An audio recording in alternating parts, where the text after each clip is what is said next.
Avoir du discernement, voir au-delà du récit imposé.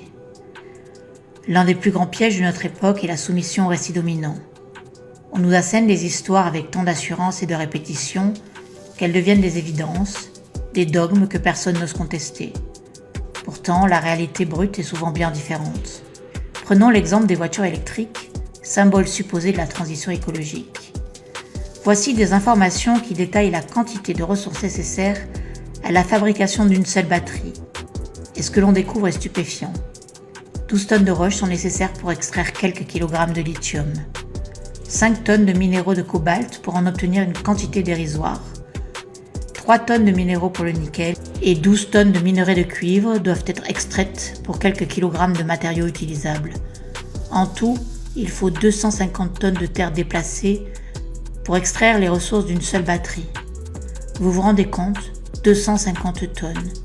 Et ce pour obtenir au final 12 kg de lithium, 22 kg de manganèse, 15 livres de cobalt et 200 g d'aluminium, d'acier et de plastique.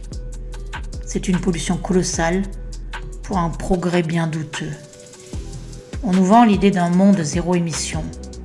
Mais la pelleteuse Caterpillar 994A, utilisée pour le terrassement, consomme 1000 litres de diesel en 12 heures. Et ce n'est que la première étape du processus. Ajoutez à cela le raffinage, le transport international des matériaux, l'assemblage industriel, et vous obtenez une empreinte carbone gigantesque avant même que la voiture électrique ne touche la route.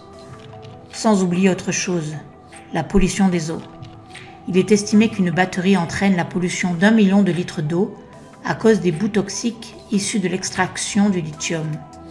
Et pourtant, on continue à répéter que ces voitures sont l'avenir, sans jamais mentionner ces données. Pourquoi ne parle-t-on jamais de ces faits ? Parce qu'ils dérangent, parce qu'ils montrent que ce prétendu progrès est en réalité une aberration écologique, un déplacement du problème plutôt qu'une solution. Plutôt que de réduire notre consommation, on nous propose une nouvelle industrie, tout aussi destructrice que l'ancienne, mais habillée de vert pour mieux faire passer la pilule. Nous devons apprendre à sortir du script, à questionner les discours officiels. Chaque grande transformation sociale et industrielle s'accompagne d'une propagande. Chaque technologie nouvelle est vendue comme une révolution salvatrice, alors qu'elle sert souvent des intérêts bien précis. Le véritable discernement, c'est de voir au-delà des slogans. Ce n'est pas être contre par principe, mais refuser d'adhérer aveuglément. C'est exiger des faits, regarder les chiffres bruts, comprendre qui profite réellement de ces avancées et à quel prix. Il ne suffit pas juste de répéter en boucle un récit pour que celui-ci soit vrai. Il est temps que nous ayons du discernement. Ce monde est en train d'être façonné par des récits répétés en boucle. Ne soyons pas de simples consommateurs de ces histoires.